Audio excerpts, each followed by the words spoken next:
你以为我听不懂英语对吧？你以为我还是那个任你摆动的傻子？你不知道吧？我精通8国语言，你的维港，你的宝贝，你的新生活，我听得一字不落。你想让我留下来给你妈当一辈子保姆？做梦！有件事我考虑很久了，今天跟你们说一声。什么事儿？你倒是说啊，急死个人了。公司外派我去欧洲总部4年，后天走。欧洲总部就是那个连你们总监都觊觎很久的外派名额。那我呢？你就在家待着吧，我每个月给你打生活费，够你吃够你喝，你就别跟着添乱了。你怎么这么不懂事？没听你男人说吗？去欧洲，那是多大的荣耀！这个时候你不该为他高兴，替他收拾行李，让他没有后顾之忧吗？你倒好，还问那你呢？你算老几？我算老几？结婚6年了，我今天总算听明白我在这个家的位置了。你们商量大事的时候，我就是个透明的；你们需要人伺候的时候，我就该随叫随到。江哲远，我是你老婆，不是你雇回来的保姆。你说谁是保姆？你摸着良心说，在这个家谁亏待你了？你住的是我们江家的房子，吃的是我儿子挣的饭，你每天在家就干点家务活，还委屈你了？你知道外面多少女人想过你这种日子都过不上吗？你还有脸在这甩脸子给我看？我过的是什么日子？赵贵芬，你摸着你的良心说，结婚6年了，你哪天给过我好脸色？我每天早上6点起来给你做早饭，你嫌稀了嫌稠了；我跪在地上擦地板，你嫌我挡你看电视；我伺候你洗脚，你嫌我水热了水凉了。你告诉我，我是你儿媳妇还是你仇人？伺候我怎么啦？我是你婆婆，你是晚辈，伺候长辈天经地义。再说了，这都6年了，你连个孩子都生不出来，你不该多做点事将功补过吗？我要是你，我早就不敢抬头做人了，你还敢在这跟我顶嘴？江哲远，你看着我的眼睛说，当初是谁跪在我爸妈面前求他们把你女儿嫁给你的？是谁说这辈子一定对我好，不会让我受半点委屈的？是谁说等条件好了就要孩子，让我别着急的？现在你让你妈拿着这件事往我心上捅刀子，你还是人吗？你闹够了没有？说这些陈芝麻烂谷子的事有意义吗？我现在的重点是要去欧洲，你能不能别在这给我添堵？我已经决定了，你就好好在家待着，别再跟我吵了。好，过去的事我不说了，那就说说现在。你说让我在家待着，你妈说要我照顾老人，可你爸4年前就走了，家里就他一个长辈。这4年我一个人伺候他吃喝拉撒、端屎端尿、洗衣做饭、买菜拖地，我哪天闲过？你有问过我一句累不累吗？你有心疼过我一次吗？你是瞎了还是心是石头做的？伺候我怎么了？我是你婆婆，你嫁进江家就是江家的人，伺候婆婆是你的本分，你还好意思在这邀功？你以为你是谁？你有什么资格跟我儿子要心疼？我儿子在外面打拼，你在家享清福，你还不知足？你是人吗你？行了，别吵了，这件事就这么定了，后天出发。你这2天把我行李收拾好，一件都不许落下。其他的事等我回来再说。哼，不知好歹的东西！我们江家真是倒了8辈子血霉，才娶了你这么个丧门星。切，真把自己当回事儿了。我哥给你钱花，让你住大房子，你还不乐意？你是不是脑子有病啊？换了我早就偷着乐了。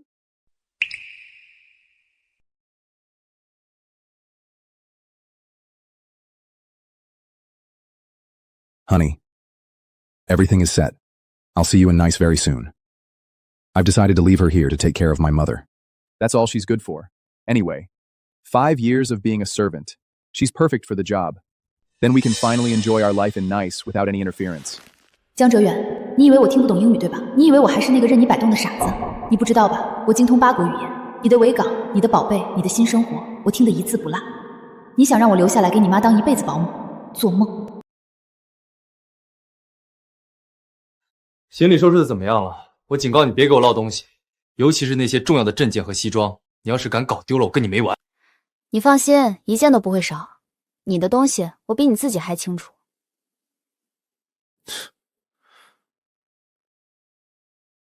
江哲远，你欠我的这6年，我让你连本带利还回来。你尽管去你的维港，等你回来的时候，你会发现这个家已经跟你没有半点关系了。江哲远，咱们走着瞧。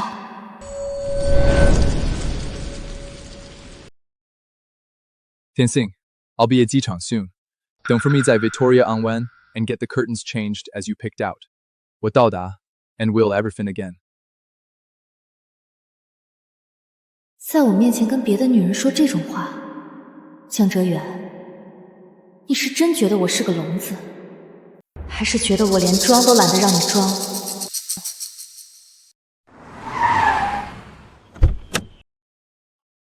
我走了，把我妈照顾好，1日3餐别落下。她血压高，你盯着吃药；思琪娇气，你让着她点儿。放心，该我做的我一样不会少。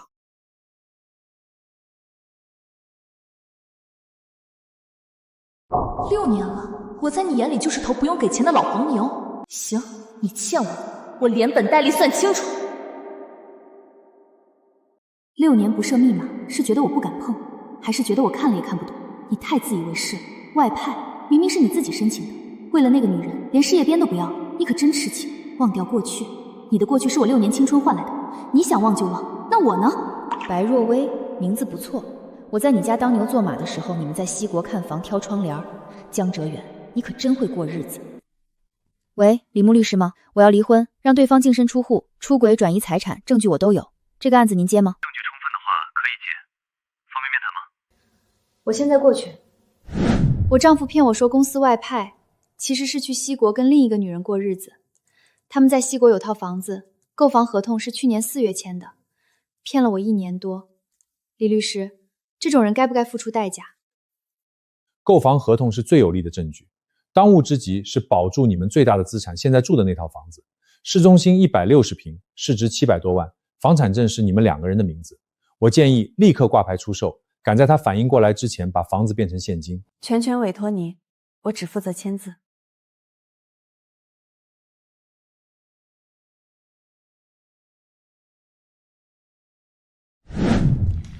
卖套房，市中心160平精装修，3个要求，价格可以低，我只要速度，尽快成交，最好全款，所有交易由我律师代理。您放心，1周内肯定能找到买家。全款客户我们手上就有。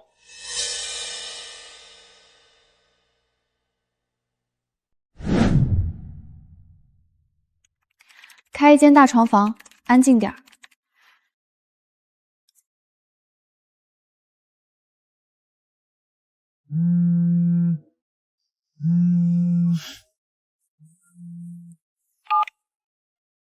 沈清言，几点了还不回来做饭？是不是觉得我儿子出国了就没人管你了？赶紧给我滚回来！哟，终于舍得接电话了，我还以为你死了呢。哲远上飞机了吧？你没在他面前一哭二闹三上吊吧？我儿子最烦你那张丧气脸。飞机走了，人也走了，你放心，我不仅没哭，我还笑了，笑我自己瞎了6年。笑？你有什么资格笑？我告诉你，哲远走了，你也别想闲着。明天天不亮就给我滚过来，把我换季的衣服全手洗了，洗衣机你敢用一下试试？还有，冰箱给我塞满，五花肉要肥瘦相间的，菜心要带露水的。上次你买的那是什么破烂玩意儿，喂猪猪都不吃。6年，近2200个日夜，我跪着伺候这一家子，换来的就是破烂玩意儿，丧气脸，连猪都不吃。行，真好。我说不去。从这一秒开始，你江家的事跟我沈清言没有1分钱关系。你说什么？你再说一遍！你吃了雄心豹子胆了！你信不信我现在就让你妈跪着来给我道歉？你听好了，这话我只说1次。你的衣服要么自己洗，要么等死。你的冰箱要么自己填，要么饿着。你的五花肉，你的菜心，你的狗命，从今天起跟我没半毛钱关系。你反了！你反了天了！我现在就去你娘家，把你那些不要脸的破事全抖出去！我要让你妈在街坊邻居面前抬不起头！我要让你们全家都臭了！去啊，你现在就去。你最好再拉个横幅，让全世界都知道你儿子出轨，你帮凶，你们江家把我当牲口用了6年。你看丢人的是我还是你？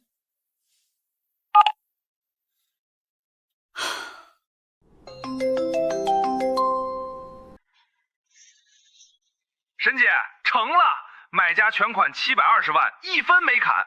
人家说了，今天打款，明天过户，1天都不拖。今天打款，明天过户，后天钱到我账上。好嘞，沈姐，我这就去办，您就等着收钱吧。辛苦了。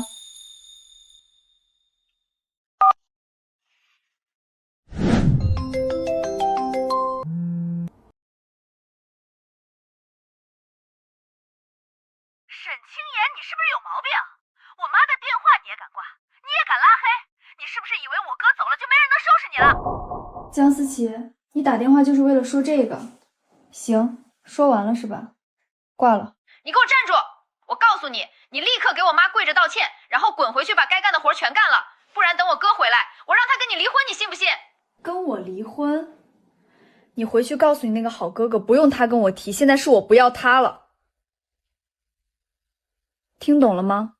是我不要他了。你疯了！你彻底疯了！你给我等着，我这就给我哥打电话，让他回来弄死你。打？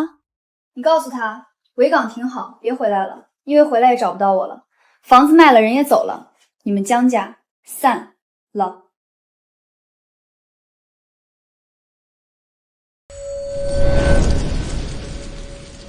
怎么了？你说怎么了？我妈饿着肚子等你做饭呢，你赶紧滚过去，不然我让你吃不了兜着走。饿了，点外卖，懒个上楼下胆子，不会做饭学。他手脚齐全，脑子没坏，饿不死。青言，你嘴巴给我放干净点，你是我江家的儿媳妇，伺候婆婆天经地义。你以为你是谁？你摆什么谱？谁是你们江家的儿媳妇？你睁大眼睛看清楚，我很快就不是了。你说什么？你再说一遍。我说我要跟你哥离婚，听清楚了吗？离。从今天起，你们江家的人跟我沈清言没有半点关系。你敢？你是不是外面有野男人了？我告诉你，想离婚，做梦！就算离了，你也别想从我家拿走1分钱，1分都没有。我有没有男人轮不到你管，但有一件事你给我听好了，离婚我离定了，钱该我的我1分不会少，不该你哥的他1分别想多拿，你就瞪大你的眼睛，好好看这场戏。沈清言，你敢拉黑我女儿？你吃了豹子胆了！我告诉你，你今天不滚回来，我把你那些破衣服全烧了，我让你在这个城市混不下去。赵女士，你听好了，我不是你的佣人，不是你的奴隶，不是你的出气筒，你没资格使唤我，更没资格威胁我。赵女士，你叫我赵女士，你是我儿媳妇，你生是我们江家的人，死是我们江家的鬼，你必须伺候我。我生是你江家的人，那是以前，我沈清言只做我自己的人，你死不死跟我没关系。你不回来我怎么办？我儿子不在家，你不照顾我谁照顾我？你是想看着我死吗？你想知道谁照顾你？好，我告诉你，你那个好儿子江哲远拿着我们夫妻的钱，在西鬼港给别的女人买了房。他不是去工作，是去跟那个女人过日子。你儿子走之前该给你的养老钱1分没少，所以别在我面前装可怜，你不配。你放屁！我儿子是去工作的，什么女人？你少在这血口喷人！你再胡说八道，我撕烂你的嘴！沈清言，沈清言，你给我出来！别躲在里面装死，出来！我今天非打死你不可！你这个白眼狼，扫把星，丧门星，你给我开门！沈清言，我哥才走你就翻天是吧？你开门！有本事你一辈子别出来！出来我撕了你的脸！闹吧，使劲闹！你们闹得越凶，我手里的刀就越快。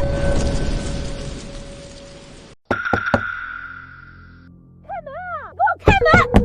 你拿着我们江家的钱躲在这儿，你还要不要脸了？拉黑我们，你有种！有本事你一辈子别出来！我妈血压都飙上去了，我哥回来不把你撕了，你不知道什么叫疼。撒泼耍赖，栽赃陷害，这家人真是祖传的本事，一个比一个拿手。我儿子在国外拼死拼活赚钱，你在家里挖他的墙角，你的良心让狗吃了！你对得起谁呀你？我告诉你沈清言，那钱是我哥的血汗钱，你1分都别想拿走。识相的自己开门交出来，不然我让你吃官司！我挖墙角，江哲远把钱拿去给别的女人买房的时候，你们怎么不去找他？装什么受害者？真以为全世界都瞎了？你放屁！我儿子是去工作的，你在干嘛？在身上泼脏水！我撕烂你的嘴！你这个扫把星、丧门星！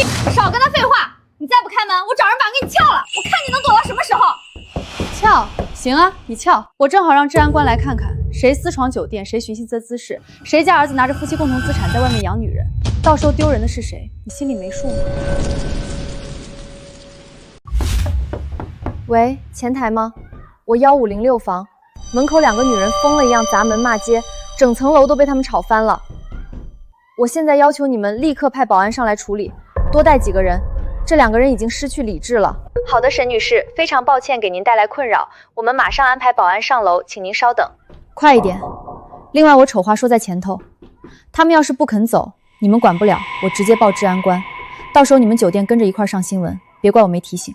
他死活不出来，我们就这么干等着。他心虚才不敢开门，我们就堵在这儿。我倒要看看他能躲到猴年马月。可万一真把治安官招来了，到时候怕什么？他偷偷卖了房子，那是铁打的事实。治安官来了也是他理亏，我们怕什么2位女士，请你们立刻停止拍门和喧哗，你们已经严重影响到其他客人休息了，请马上离开。保安同志，你可要给我们做主啊！里面那个是我儿媳妇，她把我儿子的钱全卷跑了，躲着不见我们这是被逼得没办法了。就是他偷偷把我哥的房子卖了700多万，现在躲在里面装死，你们赶紧让他开门。里面的客人已经明确表示不认识你们，也不需要见你们。不管你们之间有什么纠纷，这里是酒店，不是你们闹事的地方，请你们立刻跟我们离开，否则我们直接报治安官。我不走！今天他不把话说清楚，我死也不走。700万啊，那是我们江家的命，他凭什么拿走？你们凭什么赶我们走？他才是骗子！你们酒店是不是跟他一伙的？你们再拦我，我连你们一块儿告！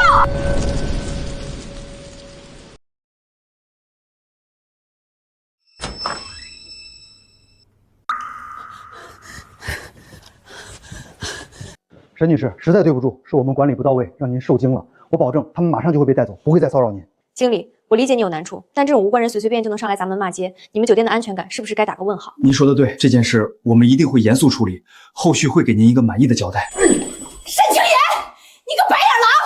我江家养了你6年，你就这么恩将仇报？你不得好死！你等着天打雷劈吧你！瞪大眼睛看清楚，江哲远和白若薇西国维港购房合同用的每一分钱都是我跟他婚内的共同财产。他所谓的外派，就是带着这个女人去西国双宿双飞，把我扔在家里给你们当牛做马。你放屁！这是你编的，你伪造的！我儿子不是那种人，你再污蔑他，我撕了你的嘴！不可能，我哥他怎么可能？这不可能！不可能！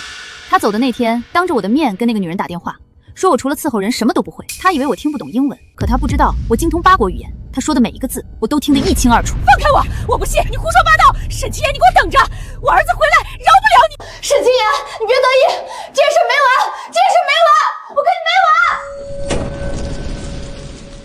沈女士，这位就是刘先生和刘太太，全款买下您房子的就是他们。沈女士、李律师，房子我们很满意，位置、户型、采光都好，今天能把合同签了，我们就踏实了。刘先生、刘太太，你们满意就好，我这边一切配合，细节李律师会跟你们对接。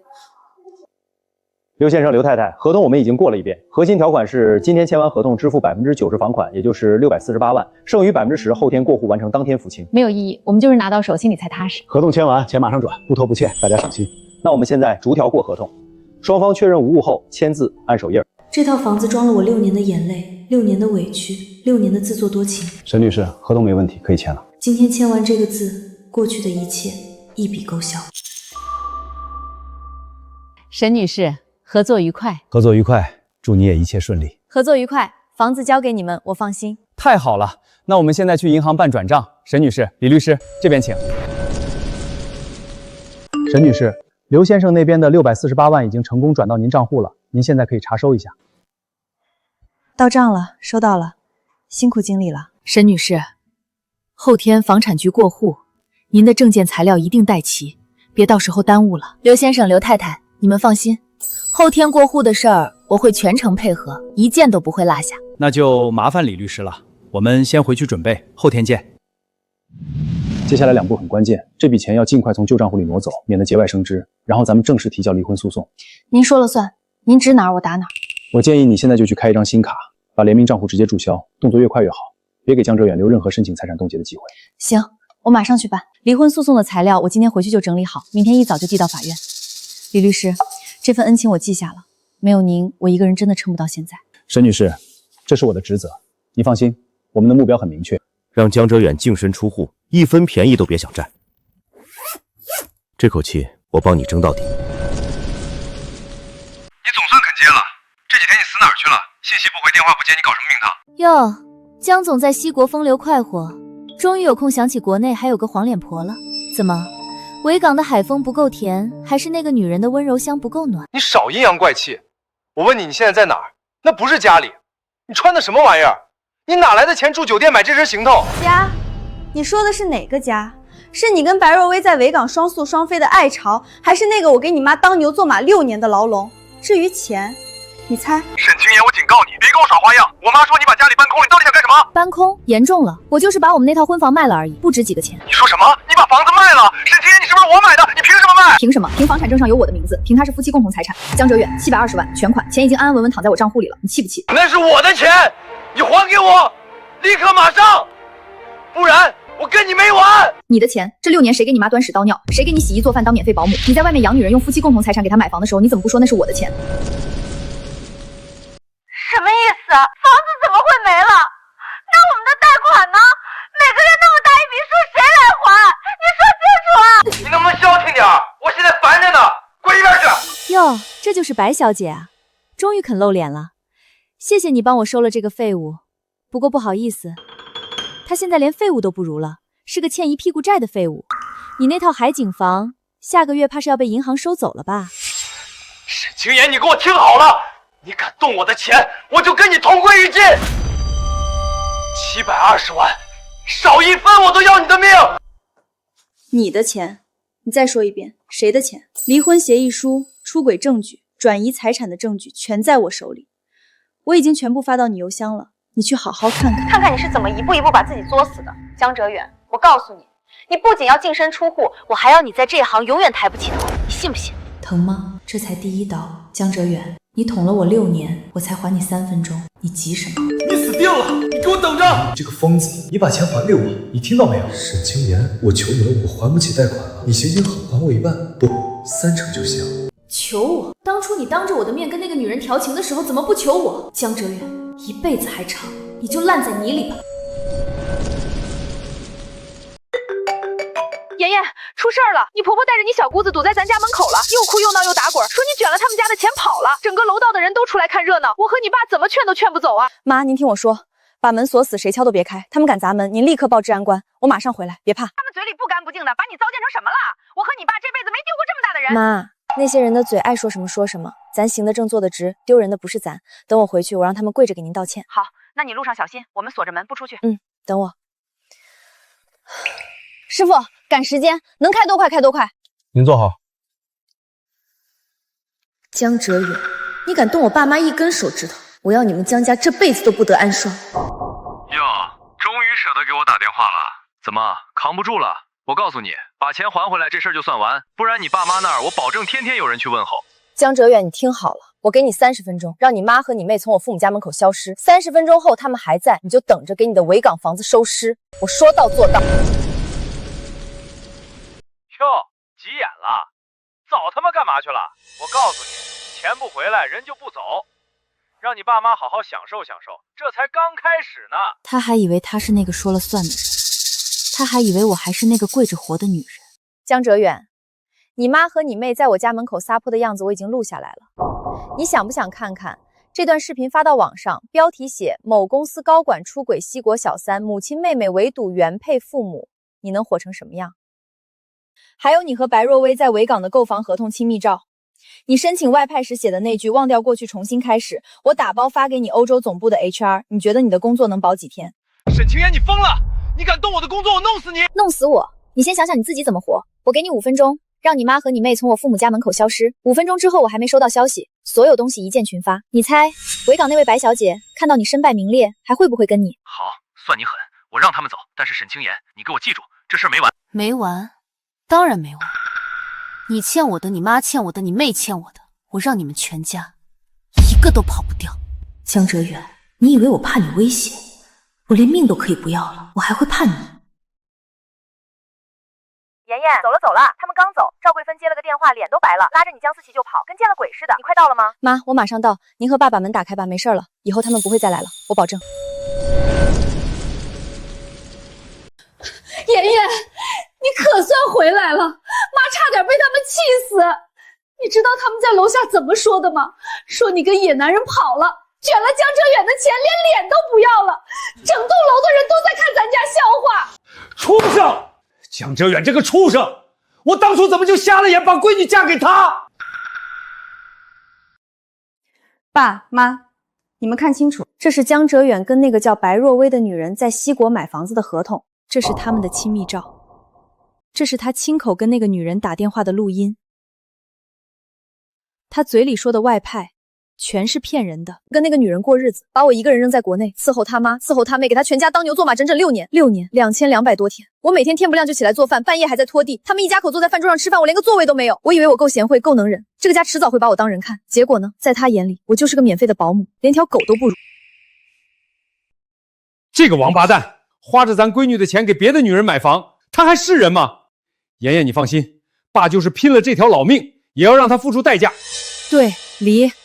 咱不伺候了，这6年你在他们家受的罪，妈想起来就心疼的睡不着觉。以后咱回家，妈天天给你做好吃的，咱再也不受那个窝囊气了。天塌了，有爸妈给你顶着，江家算什么东西？咱不稀罕。妍妍，爸知道你受委屈了，你想怎么做，爸都支持你。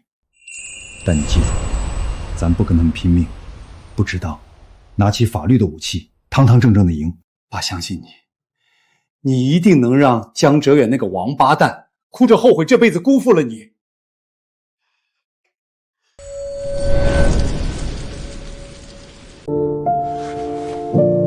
李牧律师这时候打电话来，应该是知道了昨天的事。希望他能帮我找到突破口。沈女士，昨晚的事我听说了，你和你父母还好吧？那对母女没伤着人吧？我没事儿，我爸妈就是受了点惊吓，缓一缓就好了。李律师，有件事得麻烦你，帮我找个靠谱的私家侦探，我要查赵桂芬和江思琪，工作单位、社交圈子，平时干什么勾当，越细越好。明白。我手上正好有一个合作多年的侦探，非常靠谱，我把他的微信推给你，费用方面我跟他打招呼，给你按最优惠的算。好，谢谢李律师。还有离婚诉讼的事，也麻烦您盯着点。放心，材料已经提交到法院了，受理通知书刚下来。另外，你记住，他们再骚扰你，每一次都要录音录像，这些都是法庭上要用的铁证。好。赵侦探您好，李牧律师介绍的。我想查2个人的底，赵桂芬、江思琪母女关系。这是他们的基本信息和照片，越详细越好。收到，沈女士，给我1天时间，工作单位、住址、人际关系有没有案底，全部查清楚。费用先付一半，出结果付另一半，收款码发您。赵桂芬、江思琪，你们不是喜欢闹吗？喜欢撒泼吗？喜欢让我爸妈在邻居面前丢脸吗？行，我让你们也尝尝被扒皮的滋味。等我把你们的底裤都扒干净，我看你们还怎么在我面前耀武扬威。到时候谁丢人谁抬不起头，咱们走着瞧。各位街坊邻居，你们给我评评理呀！这个丧良心的儿媳妇把我们家的钱全卷跑了，把我一个老太婆扔下不管啊！你们说天底下怎么会有这么狠心的人啊？哭吧，闹吧，演吧，赵桂芬，你今天哭得多大声，一会儿脸就丢得多干净。来了！你们看，就是这个不要脸的东西，卷了我儿子700万，还敢大摇大摆的回来，大伙帮我拦住他，别让他跑了！沈清言，你还有脸来？你把我妈气成这样，把我哥害成这样，你就不怕遭报应吗？我告诉你，今天你别想走。这姑娘看着挺体面的，怎么能干出这种事儿啊？婆婆都这么大岁数了，多不容易啊！哎，现在的年轻人啊，一点良心都没有。老人辛辛苦苦把儿子养大，娶个媳妇儿回来，就这样对婆婆？各位叔叔阿姨，我叫沈清言，就是这位赵女士口中那个卷钱跑路的儿媳妇。今天我来不是来吵架的，是来把话说清楚的。你们听完再做判断不迟。这是我和江哲远的房产证，上面白纸黑字写着我们2个人的名字，夫妻共同财产，我有1半的合法处置权。卖自己的房子叫卷钱吗？这叫合法维权。你放屁！那房子是我儿子拿命换来的，首付是他付的，你凭什么卖？你就是个贼，偷我们家的贼！妈，你别激动。首付是他付的，那婚后6年的房贷是谁还的？家里买菜、交水电、给你买药、给你养老的钱又是谁出的？赵桂芬，你摸着良心说，这6年你花过1分钱吗？你在这个家除了张嘴吃饭、伸手要钱，你还干过什么？大家仔细听，这是昨天江哲远亲口给我打的电话，听听你的好儿子是怎么指使你和你女儿去我家门口撒泼的。不然我们就一直闹下去，让你爸妈在整个小区都抬不起头。你让我不好过，我让你全家都不好过。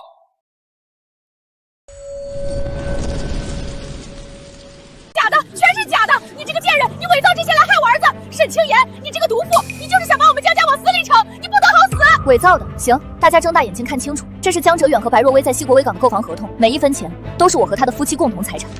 这是他们的亲密。这边是江哲远申请外派是亲手写的，忘掉过去重新开始。他口中的辛苦外派就是带着小3在国外逍遥快，把我一个人扔在国内，给你们江家当牛做马当免费保姆。你口口声声说我不孝，说我卷钱逃路。你儿子婚内出轨转移财产，抛妻弃子，你瞎了吗？你看不见还是你根本就不想看？你们江家的家风就是儿子在外面养女人，老娘在家里欺负儿媳妇。天底下还有这种事儿？自己儿子在外面搞破鞋，还好意思带着闺女来闹人家父母？你们还要不要脸了？上梁不正下梁歪，当妈的这样，当儿子的能好到哪儿去？人家闺女嫁到你们家，倒了8辈子血霉。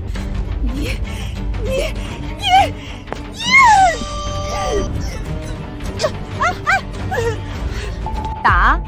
你这一巴掌下来，我保证你儿子和你闺女加上你3个人一起上社会新闻，标题我都替你想好了。某公司高管携母妹围殴原配，小3在西国坐收1例。你说你儿子那家公司看到这条新闻，会不会把他当宝贝供着？你敢！他，他就是个疯子，这些东西都是他批的，他陷害我哥。批的，房产证也是批的，购房合同也是批的。你当我们这些人都是老年痴呆？别在这丢人现眼了，你们自己不嫌丢人，我们还嫌脏了我们的地。滚出去，滚出去！别脏了我们小区！我不活了，我不活了！沈清言，你不是人，你把我家毁了，你把我们都毁了。沈清言，你等着，这事儿不算完，我哥回来饶不了你。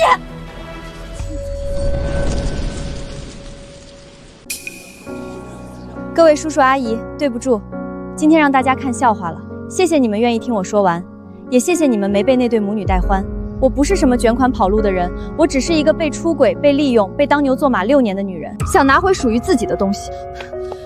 闺女，是我们错怪你了，你受了这么大委屈，还跟我们鞠躬道歉，是我们该给你赔不是。离了好，那种人家早离早解脱。姑娘，你放心，以后这小区里谁再敢嚼你的舌根，我第一个不答应。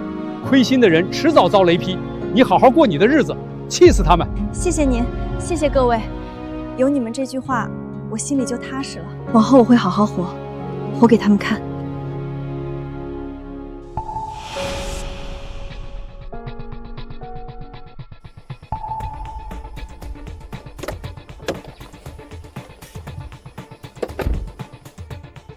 闹完了，该我了。赵桂帆、江思琪，你们以为今天只是吃了个闭门羹？不，今天是你们好日子的最后一天。你们会知道什么叫真正的代价，一分一毫我都记着。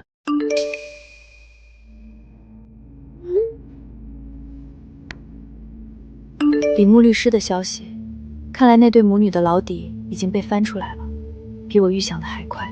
好，真好，你们欠我的终于到了还击的时候。但这只是开胃菜，江哲远还在西国做着他的春秋大梦，他根本不知道，他的后院已经烧成灰了。白若薇、江哲远、赵桂芬、江思琪，你们4个，我一个都不会放过。不是因为我狠，是因为你们把我逼到了这一步。你们的好日子到今天为止。房子的事儿尘埃落定了，钱到账了，家也没了。可我不后悔，那个家从来就不是我的家。离婚诉讼该正式提上日程了。江哲远，你不是要去维港开始新生活吗？我让你知道什么叫新生活，没有钱，没有房，没有工作，没有脸的新生活。来吧，让我看看这一家子到底藏着多少见不得人的东西。江思琪，月薪7000，全身打盘，钱哪来的？信用卡，欠了多少？47万。工作怎么来的？江哲远托关系塞进去的。上班干什么？摸鱼报销，薅公司羊毛，这就是你们江家养出来的好女儿，虚荣蛀虫，废物。赵桂峰更精彩，表面勤俭持家老一牙，背地里小区棋牌室的 VIP 赌徒，输了多少？拿我的彩礼钱填，拿江哲远的工资填。我在家当牛做马，省吃掷用，他在牌桌上挥金如土，一掷千金。好一个老实婆婆，好一个持家有道。呸！江哲远愚孝，江思怡虚伪，赵桂珍贪婪，这一家3口恶心到一块儿去了，还真是老天爷配好的绝版套餐。6年，2200多个日夜，我就这么跪着伺候了这家人6年，给他们当保姆，当出气筒，当不要钱的牲口。沈清言，你当初是瞎成什么样了，才会把自己埋在这种地方6年？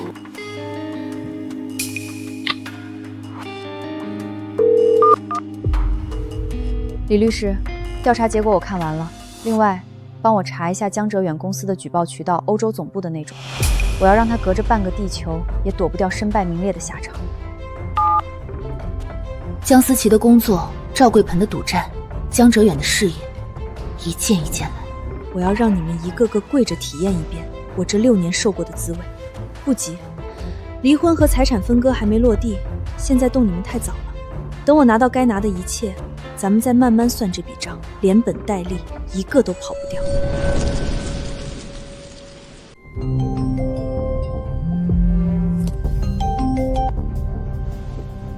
沈清言，是不是你跑去我公司告的黑状？人事突然找我谈话，说有人举报我虚报开销，走后门进来的，你敢做不敢认吗？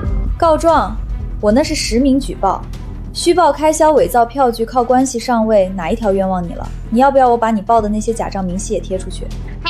你上就回来了，到时候看他怎么收拾你，你死定了，沈清言。你哥回来给谁收尸？给你还是给他自己？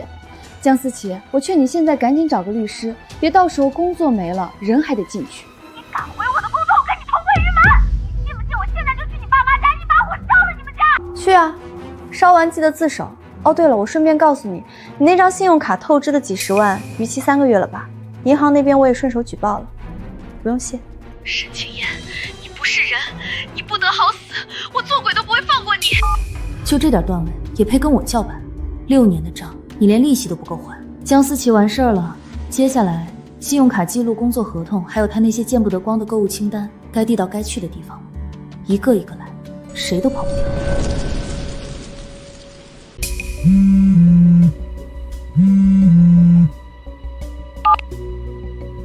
小沈，是我高远山，6年没联系了，不知道你还愿不愿意听我这个老头子的话？高总，您怎么会有我的号码？我以为以前那些同事早就把我忘了。我从你之前的老同事那儿订到的，听说你最近在办离婚，怎么江哲远那小子终于藏不住了？高总果然是高总，什么都瞒不过您。是在办，快了。我当年就说过，他那个人嘴上说的天花乱坠，骨子里靠不住。你为了他辞职那天，我在办事做了一下午，就想给你打个电话劝你留下，后来没打，因为我知道有些弯路得自己走完才甘心。您当年要是打了那个电话，我可能也听不进去。那时候的我满脑子都是嫁个好男人就是女人的归宿，现在想想，真是又蠢又天真。行了，不说过去了，我今天找你是有正事。公司新成立了一个项目部，市场策划负责人的位置空着，我第一个想到的就是你。你当年做的3套方案，到现在还是内部培训的教案。小沈，你愿意回来吗？高总，您说的是真的？我已经6年没碰过这个行业了，6年。这6年我每天做的就是买菜、做饭、洗衣服、伺候婆婆，我的专业、我的经验、我的圈子全都断了。您不怕我回去给您丢人？你还是那个沈清言，永远先把自己贬到尘埃里。我告诉你，专业不会丢，经验不会跑，圈子我可以重新给你搭。6年算什么？我在商场上摸爬滚打30年，看人从来没走眼过。你是我见过最有灵气的策划，工作节奏可以慢慢捡回来，你的离婚官司可以继续打。我这边不催你，我就问你一句话，你还想不想做你自己？高总，我想这6年我每天醒来都在想，我怎么就把自己活成了这个样子？您愿意拉我一把，我没有理由拒绝，也没有资格拒绝。明天就回去。好，这才是我认识的那个沈清言。明天上午10点，公司见。具体安排我们当面聊，定位我让秘书发给你。谢谢您，高总。不是谢您给我这份工作，是谢您在所有人都觉得我不行了的时候，还愿意相信我。江哲远，你以为你毁掉的是一个女人，你不知道，你毁掉的只是一个壳，壳碎了，里面的人终于可以喘气了。6年，我把自己弄丢了6年，从明天起，我把它找回来。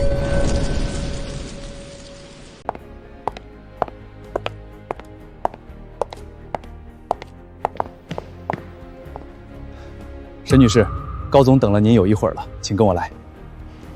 有劳。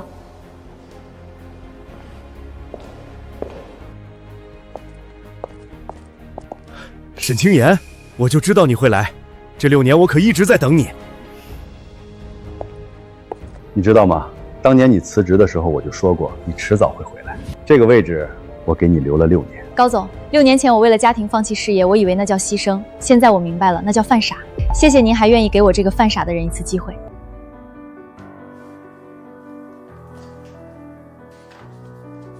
别谢我，谢你自己。你当年的策划案我现在还留着，那是咱们公司近10年来最好的方案，所以我谁都没给，这个副总监的位置就等你来做。新项目、市场策划部10个人，全都是我从各个部门挖来的精锐，但还缺一个能把他们拧成一股绳的人，这个人只能是你。这帮人个个本事不小，脾气也不小，能不能镇住他们，看你自己的本事了。高总，项目资料我扫了一遍，关于市场定位，我有3个想法，跟您之前的思路不太一样。您是想听客套话，还是想听真话？我请你来就是说真话的，放开了说。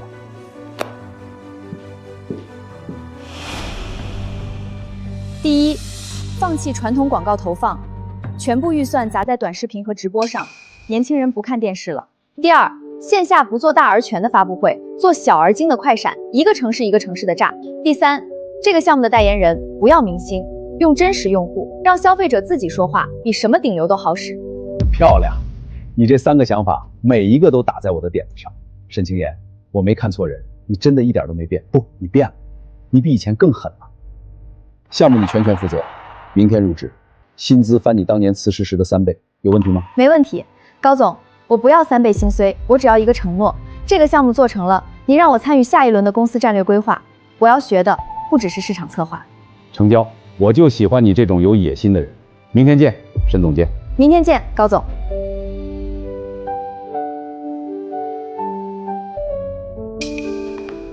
6年前，我为了一个男人跪着走出这栋楼；6年后，我站着走回来了。江哲远，你看好了，不是离了你我活不下去，是离了我，你什么都不是。从今天起，这个世界该轮到我说了算。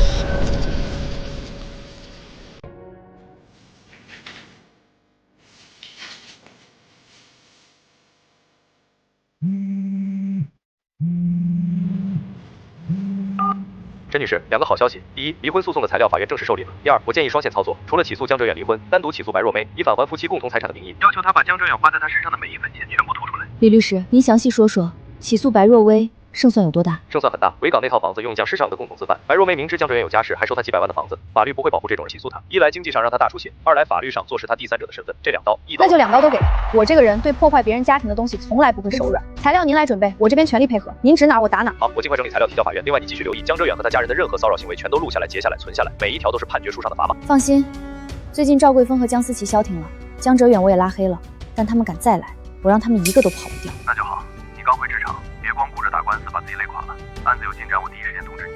好，谢谢您，李律师，先挂了。白若薇，你以为你赢了？你以为抢了别人的男人，住了别人的房子就能安安稳稳过好日子？做梦！你吞进去多少，我让你吐出来多少。这场仗没有旁观者，只有欠债的人和来讨债的我。谁？沈姐，是我，白若薇，求求你了，收手吧！哲远工作没了，房子也没了，我们被追债追得快疯了，我认栽了，行不行？我给你道歉，对不起，对不起，行了吧？道歉？你睡我男人、花我钱、住我房的时候，怎么没想过要道歉？你觉得一句对不起就能把你在我床上躺的那几百个晚上一笔勾销？是他骗我的，他说你是个疯子，说你们早就名存实亡了，我也是被他耍了。你恨他就去找他，凭什么毁了我？他耍你，白若美，你30多岁的人了，人家给你买房你就跟人家睡，人家给你刷卡你就叫老公，你现在跟我说你被骗了，你是把自己当3岁小孩，还是把全世界都当傻子？那你要我怎样？我给你跪下了，你要多少钱我都想办法，只求你放过我这一次，我这辈子真的不能就这么完了。放心，你完不了，你会好好活着还债，活着当反面教材，活着让所有人知道当小三的下场是什么。对了，法院传票这2天就到，你最好找个律师，因为你一个人根本玩不过我。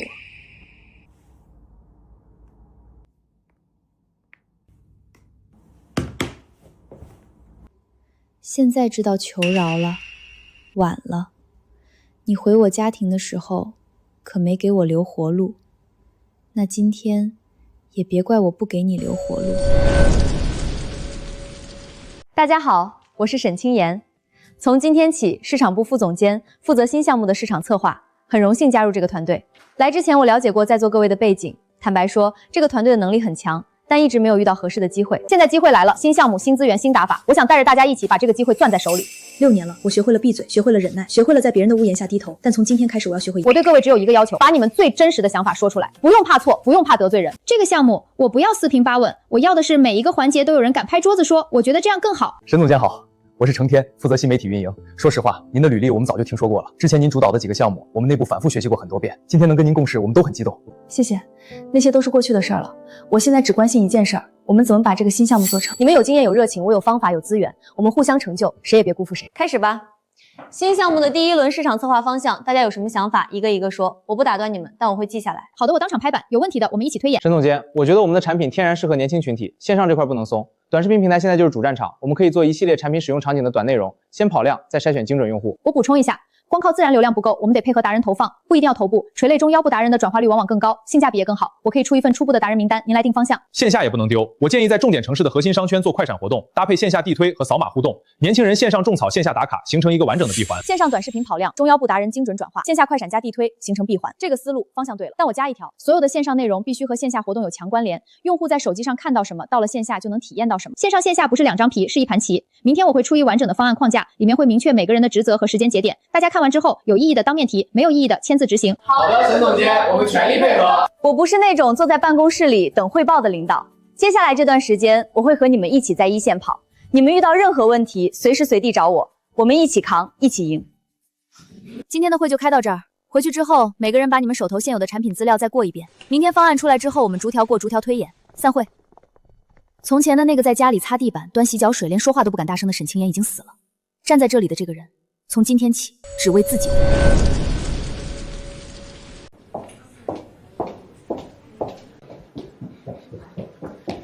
江思琪，你被开除了还不消停，看来你哥那点家底还不够你作死的。沈清言，你个贱人，你把我害得一无所有，我今天非撕了你不可！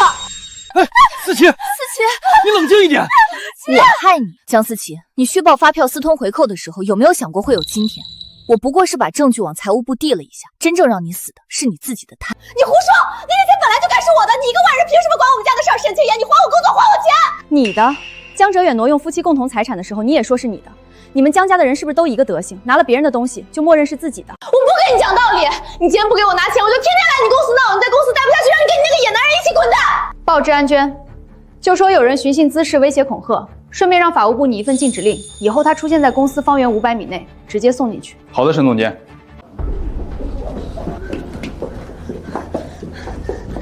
沈清言，你等着！我哥不会放过你的，我妈也不会放过你的，你不能好死！你个贱人，你给我等着！穷途末路的疯狗，也就剩这点本事了。思琪已经废了，他接下来只能去找赵贵南哭，正好让他们狗咬狗，省得我一个个收拾。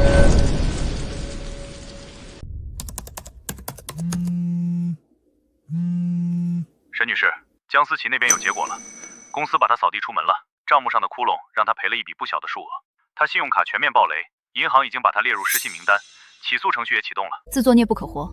江哲远那边呢？又折腾出什么新花样了？他现在是焦头烂额，欧洲总部把他开了，西国那套房子被银行收了，还欠了一屁股违约金。前阵子托人找到我说想跟你私下和解。和解？他配吗？当初搂着白若雾在维港买房子的时候，怎么没想着跟我和解？告诉他想都别想，法院怎么判我怎么做，我一分都不会让。我也是这个意思，证据链我已经全部整理好了，就等开庭。你放心，这官司他输定了。还有一个事儿，赵桂芬那边也炸锅了。以前江哲远帮他填赌债，现在江哲远自己都泥菩萨过江，债主们天天堵他家门口要钱。辛苦您多盯着点，我这段时间工作排得满，没空搭理他们。有什么东西您随时告诉我。您安心忙您的，这边交给我。离婚诉讼的开庭时间应该快了，定下来我第一时间通知您。好，麻烦您了。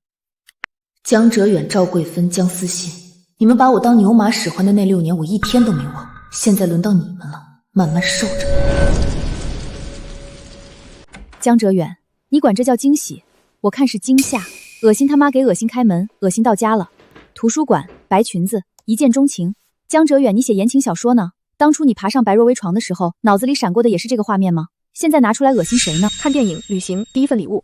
写的真感人，可我怎么记得你陪我看的最后一场电影，你从头到尾都在跟白若薇发微信，你的甜蜜回忆在我这儿全是证据，一时糊涂被他勾引，心里一直是我。江哲远，你写这段话的时候自己信吗？你要是真爱我，你会把我扔在家里给你妈当6年奴才；你要是真爱我，你会让我在机场看你头也不回的走。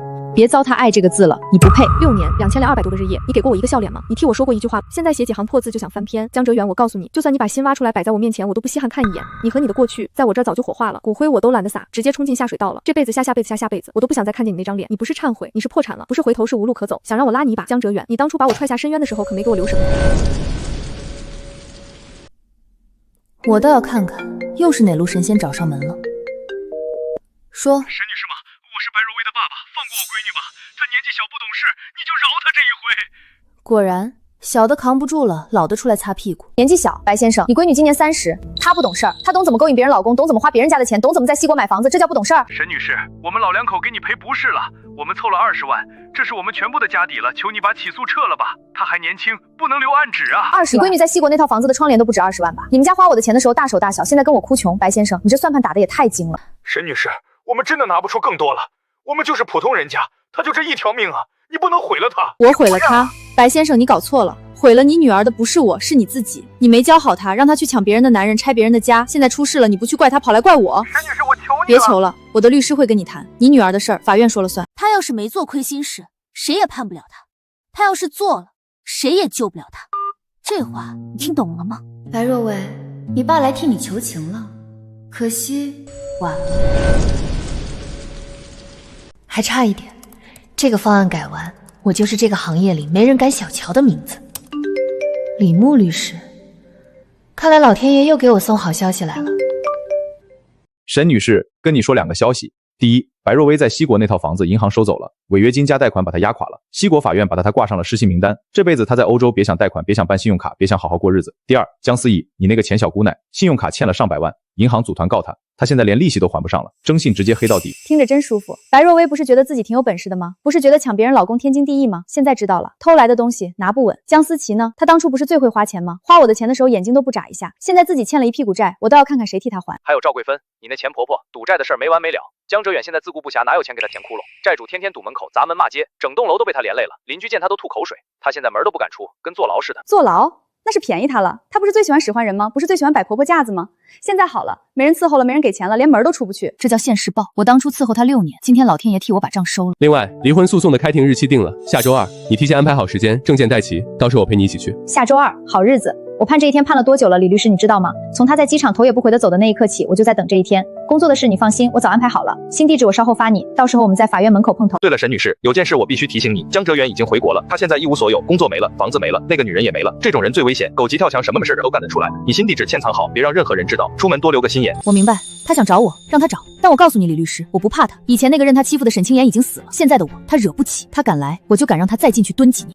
下周2，江哲远，你当初在机场走的有多潇洒，下周2在法庭上你就有多狼狈。你欠我的，你妈欠我的，你妹欠我的，你那个小三欠我的，我要在法官面前一条一条全讨回来。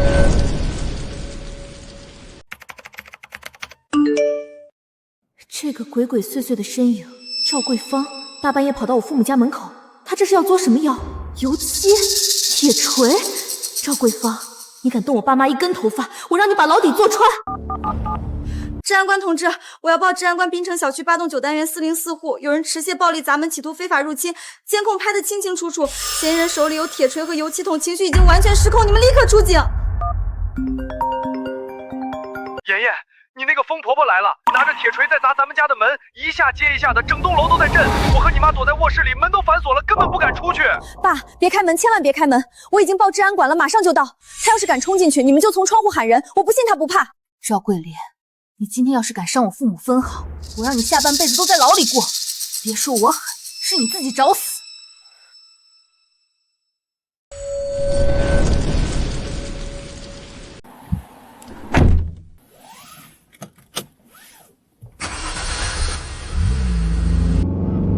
快一点，再快一点！我爸妈要是出了事，我要他拿命赔。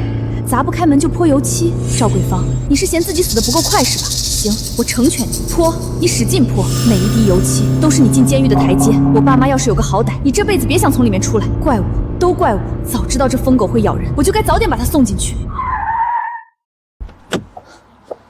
这边，快点，人在那边。别动，老实点，再动给你上铐子了。赵桂芬，你完了，不是我要回你，是你自己亲手把绞索套在了自己脖子上。谢谢你，谢谢你在开庭前给我送来了这份大礼。你儿子出轨，你砸门泼漆，你全家都是法盲，法官想偏袒你们都找不到理由。江哲远，你妈替你坐牢去了，下一个就是你。赵桂明送了我一份大礼，我得好好谢谢他。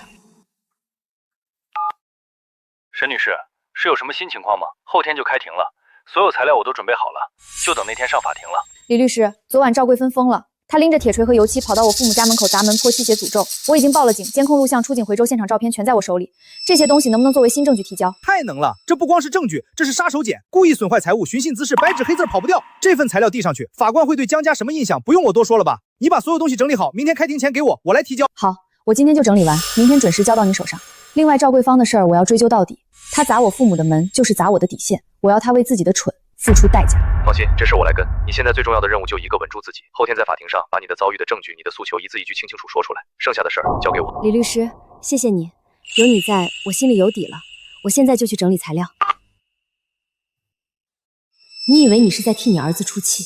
不，你是在替他掘坟。后天法庭上，我会让你一家3口整整齐齐。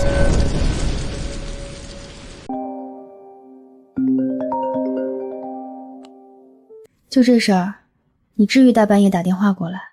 明天开庭，我替你想了一整天了，你真的没问题？要不要我过去陪你？证据齐了，律师也准备好了，我自己也准备好了，该做的都做了，剩下的就是走个过场。你放心吧，不用来。我听说江哲远那个人挺极端的，万一明天他在法庭上发疯怎么办？我还是陪你一起去吧，多个人多个照应。法庭又不是菜市场，他发不了疯。李牧律师全程在，法官也在，他江哲远再狂也不敢在那种地方撒野。你就别瞎操心了，在家等消息就行。你认识的沈清言已经不在了，现在的我，别说江哲远，谁来我都不怕。明天我要让他看清楚，他当初抛弃的那个女人，今天能笑着送他进去。行，我信你，你一直都是最棒的。那我明天在法院门口等你，不管结果怎么样，我都想第一个见到你。好，明天见。你也早点睡，别替我熬夜了，明天我还得精神抖擞的上战场呢。江哲远，明天不是你赢，就是我赢，但我知道，赢的那个人一定是我。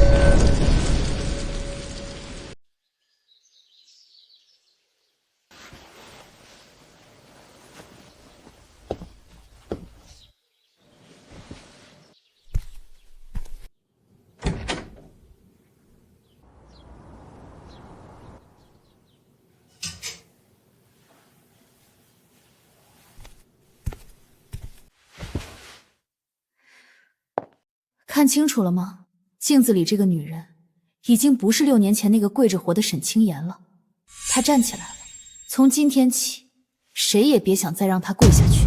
证据在手，律师在侧，底气在胸。这场官司，我不是来求公平的，我是来拿回属于我的一切，连本带利，一分不少。江哲远，你准备好了吗？我今天要把你欠我的6年，一笔一笔全讨回来。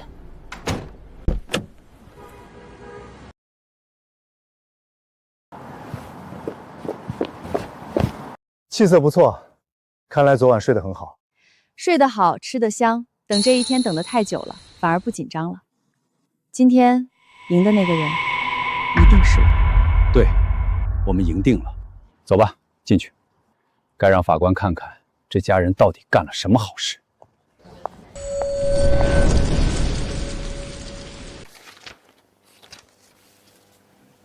你看看这被告席空的真干净，一家3口来的只有他一个。你前婆婆刑事拘留等着判呢，你前小姑子失信黑名单，高铁都坐不了，想来来不了。省心了，不然还得看他们在法庭上撒泼，脏了我的眼。江哲远一个人来的，连个律师都没有，看来是真没钱了。工作没了，房子没了，女人跑了，妈进去了，妹废了，他还有钱请律师，他连打车钱都不知道够不够。江哲远，你还认得我吗？6年前你走的时候多潇洒，头都不回。现在呢，抬头看看我，看看谁站在原告席上，谁站在被告席上。自作孽不可活，半点不值得同情。看什么看？认不出来了？那个被你扔在家里当保姆的女人，现在送你上法庭。江哲远，今天这场戏是我给你写的，好好演。活该2个字，就是给他量身定做的。沈清言，你非得把我往死里整是吧？你看着我这样你就舒服了？我舒服。江哲远，你走的那天在机场头都没回，你当着我的面跟白若薇打电话说我就配给你妈当保姆。你妈砸我父的门泼油漆的时候你在哪儿？你在维港搂着别的女人看海，你现在问我舒不舒服？我告诉你，我今天坐在这里不是来找你算账的，我是来送你下地狱的。你做的每一件事，证据都在这里摆着，你觉得自己还有脸喊冤？我就是出了个鬼！哪个男人一辈子没犯过错？你至于这样？你非要毁了我全家你才满意？出个鬼？你说的可真轻巧。你出的不是鬼，是我的命。6年青春，我伺候你妈，伺候你妹，伺候你这个白眼狼。你拿着我的血汗钱给别的女人买房子，你管这叫犯个错？江哲远，你配说错这个字吗？你不配。你今天站的这个地方叫被告席，记住了，是你自己走上去的。原告沈清言诉被告江哲远离婚纠纷一案，现在开庭。首先由原告方陈述诉讼请求及事实理由。审判长，各位审判员，6年前，我的当事人沈清妍女士嫁给了被告江哲远。6年后，我的当事人坐在这里请求离婚，因为她在这段婚姻里，除了背叛、欺骗和剥削，什么都没得到。第一，被告婚内出轨，他与案中人白若薇保持不正当男女关系长达3年以上，甚至以忘掉过去、重新开始为理由申请海外外派，目的就是带着第三者去西国双宿双飞。这是被告亲手写的邮件，白纸黑字，请法庭过目。第二，被告恶意转移夫妻共同财产。他在未告知、未征得我当事人同意的情况下，将大额婚内资金转移至境外，在西国维港为第三者白若薇全款购置房产，购房合同、资金流水、转账记录，每一笔钱、每一个日期、每一个签名都在这里。这不是什么感情纠纷，这是赤裸裸的侵占。我的当事人做了6年免费保姆，而她的丈夫把她的血汗钱送给了另一个女人。审判长，我方请求法庭依法认定被告重大过错，在财产分割上支持我当事人的全部诉求，不是因为他贪心，而是因为这本来就是他的，被偷走的就该还回来。是白若温主动贴过来的，我就是一时鬼迷心窍，男人哪有不犯错的？我知道错了还不行吗？犯错，你到现在还在往别人身上甩锅。白若薇勾引你，你是3岁小孩，没人拿枪指着你的头让你出轨，让你转移财产，让你妈去砸我家的门。江哲远，你这一辈子从来不敢承认你就是个烂人。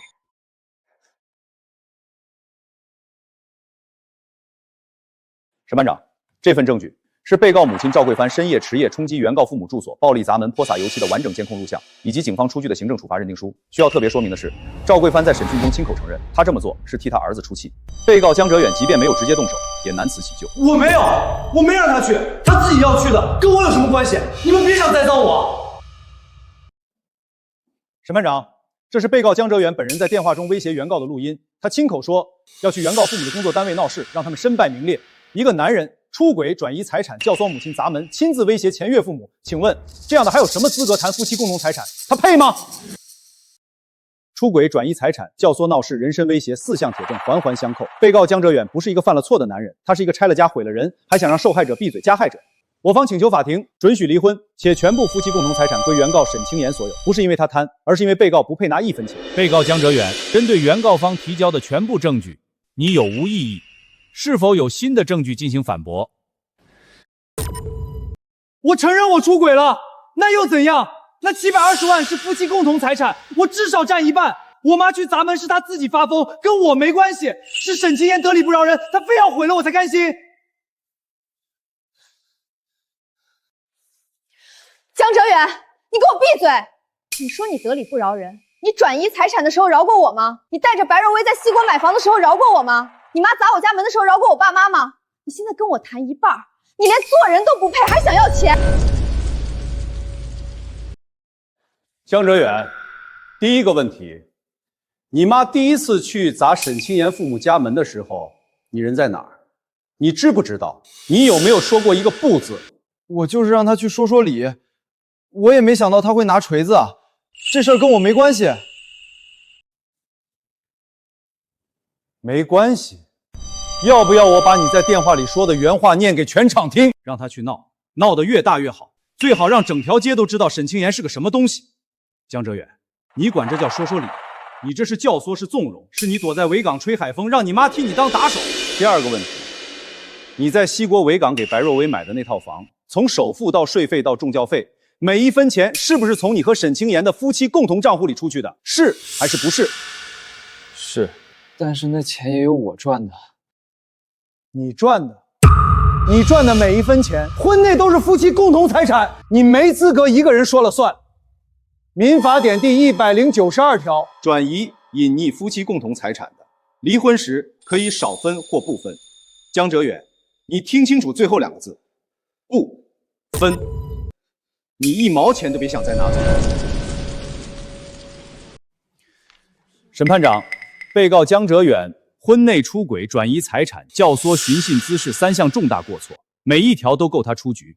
我方请求法庭，夫妻共同财产他1分不分，不是少分，是不分。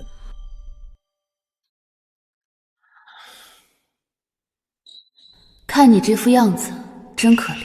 可惜，是你自己把自己做成了这样，没人逼你。现在本庭根据原告所呈证据，双方当庭陈述，结合相关法律规定进行当庭宣判。经查明，被告江哲远在婚姻存续期间与他人存在不正当男女关系，未经原告同意，擅自将夫妻共同财产转移至境外购置不动产，令纵容家属对原告父母实施骚扰、打砸等违法行为，情节严重，性质恶劣。判决如下：第一，准予原告沈清言与被告江哲远离婚；第二，夫妻共同财产房产出售所得720万元全部归原告沈清言所有，被告江哲远无权分割。3. 被告江哲远个人名下所有债务自行承担，与原告无关。4. 被告之母赵桂芳对原告及其家人造成的人身、财产及精神伤害，另行立案，择期审理。听见了吗？这一锤是给我这6年盖棺定论的，结束了，全结束了。恭喜，这一仗打得漂亮。沈清言，你自由了。从今往后，天高海阔，谁也别想再拴住你。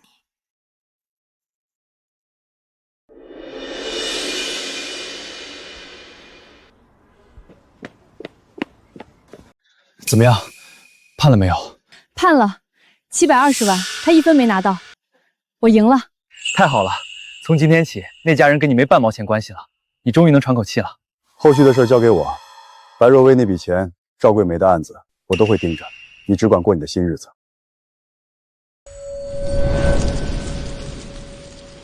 李律师，这段日子多亏你了，后面的烂摊子还得继续麻烦你收拾。应该的，回去好好歇着，天塌不下来了。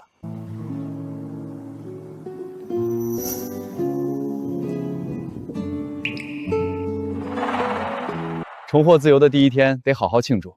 想吃什么你开口，今天我买单。海鲜，憋了6年了，我要吃个痛快。成，海鲜管够，今天不把你喂饱不算完。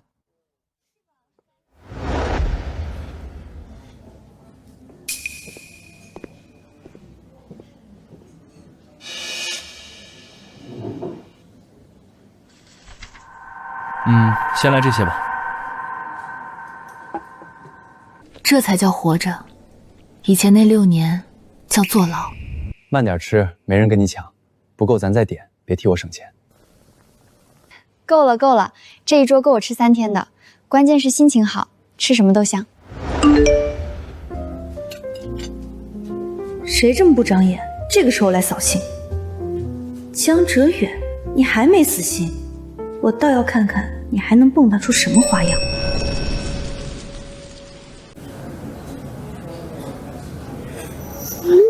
下午董事会，大家对那个新方案期待很高。谢谢高总，我马上回公司，下午的汇报不会让您失望。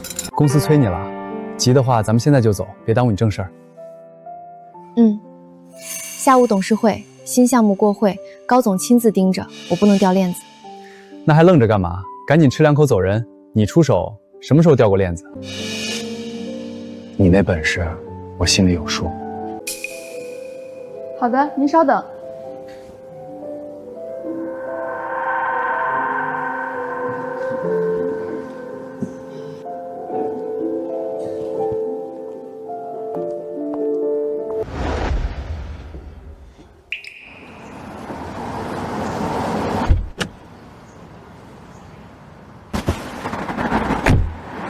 法庭赢了，那是把欠我的要回来了。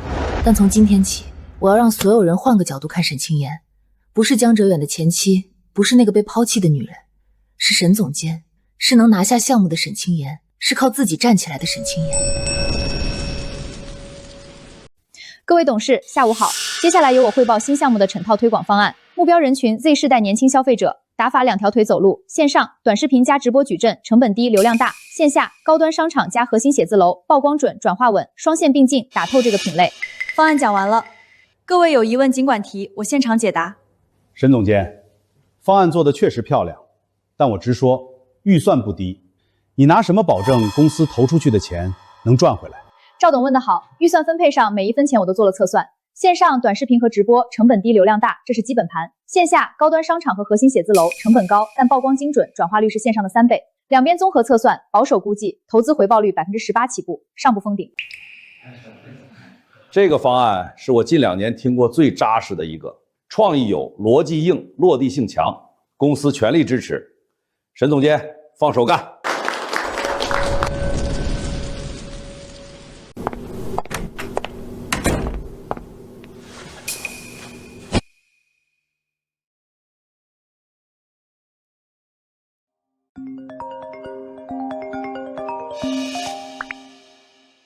沈女士，赵贵芬判了，故意损坏财物加寻衅滋事2罪并罚，1年6个月实刑，立即执行。1年也行，那种人一辈子没低过头，现在让他在里面好好学学怎么做人。还有，江哲远托人来找我说想见你一面，谈什么和解。他现在连律师都请不起了，自己写了个和解文草案，你要不要看一眼？不看，不见，不和解。他连给我提鞋的资格都没有了，还想跟我坐一张桌子上谈，做梦。行，那我就替你回绝了。白若薇那个案子我也在跑，西国的材料调回来了，等我把证据链补全就起诉。好，李律师，这段日子辛苦你了，等白若薇的事儿也了了，我请你吃饭。赵贵芬进去了，江哲远跪了，白若薇也快了，一家子整整齐齐，一个没跑。从今往后，谁也别想再碰我一根手指头，事业、生活、未来全是我自己的。江哲远，你就在你的烂泥里待着吧。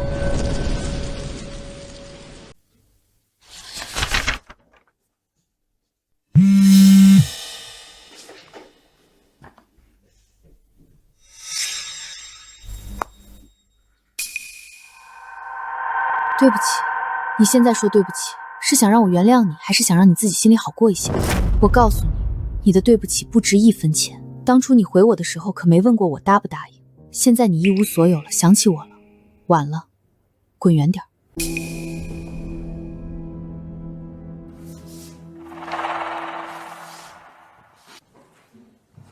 青岩，今天董事会讲得太好了，公司决定新项目全权交给你负责，你说了算。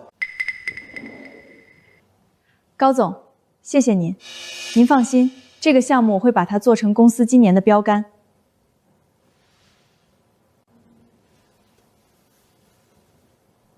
我就等你这句话。对了，还有一件事儿，公司给你3天假，带薪的，好好歇歇，回来给我满血复活。3天，太好了，我正好想出去走走。谢谢高总，我不会玩疯的，回来就开工。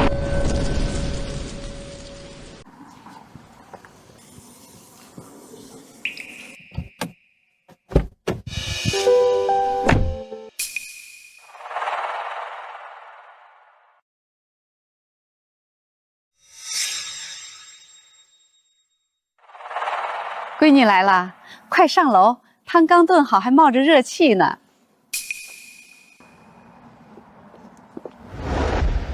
你这孩子，工作那么忙，还老往这儿跑，坐下歇会儿，别把自己累垮了。爸妈，这房子住着还舒服吗？哪儿不满意跟我说，我找人改。舒服，太舒服了。这小区又安静又安全，比老房子强100倍。闺女，妈谢谢你。是啊，你现在有本事了，我们俩脸上都有光。你只管忙你的，别老惦记我们，我们在这儿好着呢。爸妈，你们过得好，我才能安心往前冲。以前你们替我挡风雨，现在换我替你们撑腰。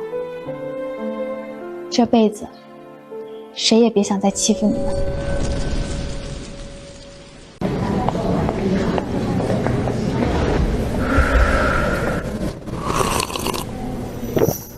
出差1周，终于能回去了。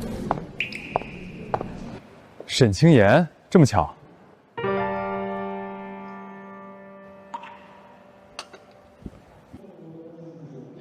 陆泽宇，你怎么在这儿？上次见面之后我就被派出去了，一直想联系你，没抽出空。今天居然在机场撞上了，你说巧不巧？你几点的航班？一起走。好啊，路上有个伴儿，不无聊了。听说你那个新项目做得很漂亮，恭喜！运气好，团队给力，我就是个牵头干活的。别谦虚，庆功宴上你讲方案的时候我就看出来了，你这个人身上有光。庆功宴，他那时候就在看我了。沈清言，回国之后能请你吃顿饭吗？好啊。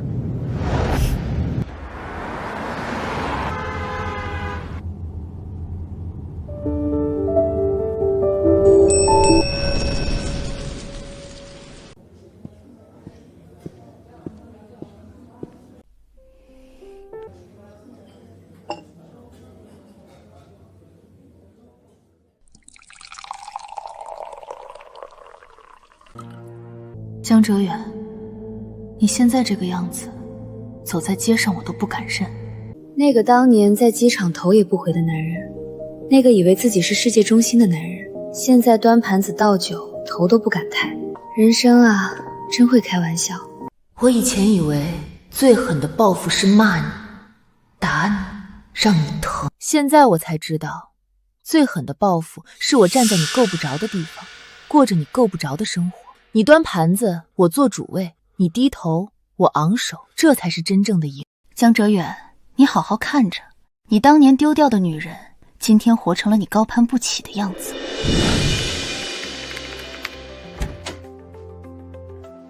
青言，休假回来状态不错，跟你说个事儿，公司决定新项目2期正式启动，同时海外市场也要开始布局了。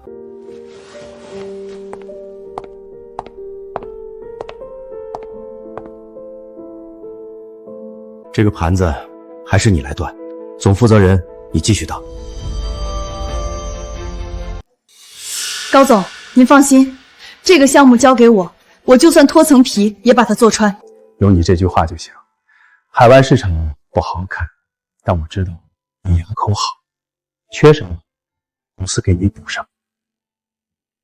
好，我3天之内把2期方案和海外开拓计划一起交上来。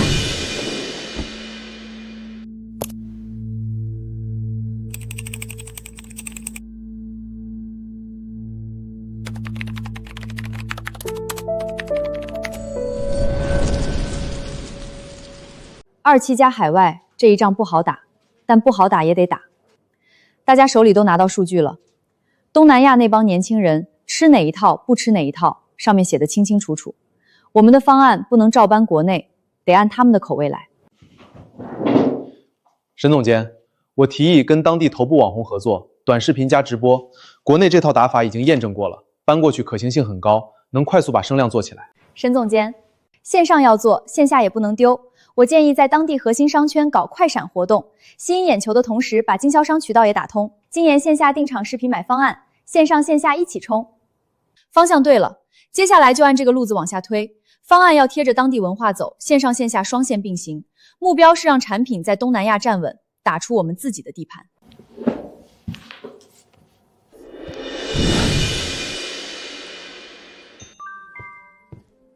来了，等你好一会儿了。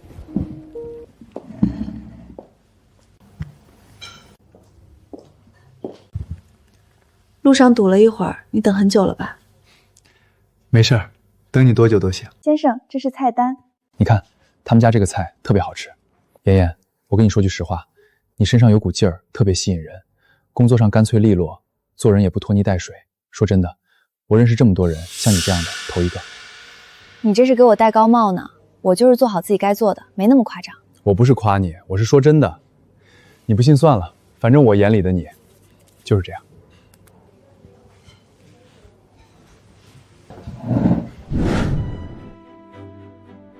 今天这顿饭我吃的特别高兴，以后还能约你吗？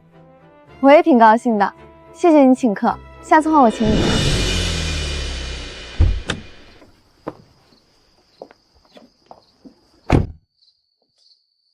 上去吧，到了给我发个消息，我看着进去。好，你也早点回去，路上慢点开。拜拜，明天见。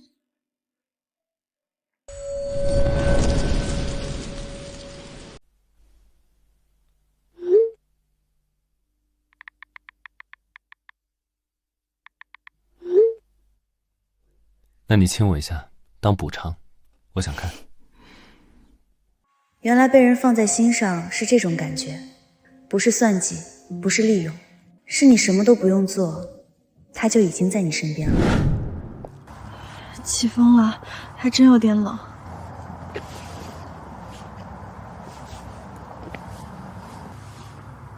你把外套给我了，你不冷啊？我不怕冷。妍妍，有句话我想跟你说，我不知道你现在怎么想，也不知道你准备好没有，但我想告诉你，我喜欢你，不是随便说说那种。我想站在你身边，以男朋友的身份，你愿意吗？我以前以为我这辈子不会再相信任何人了，可他现在站在我面前，手伸在这里，我突然觉得，也许我可以再试一次。好，我答应你。谢谢你，妍妍，谢谢你愿意给我这个机会。妍妍，这儿怎么样？喜欢吗？喜欢，天蓝水清，人也好。喜欢的话，以后每年都来，我陪你。好，说话算话。妍妍来啦，快坐快坐。老听阿宇念叨你，今天总算见着真人了，比他说的还好，又漂亮又大方。小沈，欢迎来家里，别拘束，就当自己家。以前在那个家里，我连上桌吃饭的资格都没有，现在坐在这里，有人给我倒茶，有人对我笑，有人把我当家人。原来被善待是这种感觉。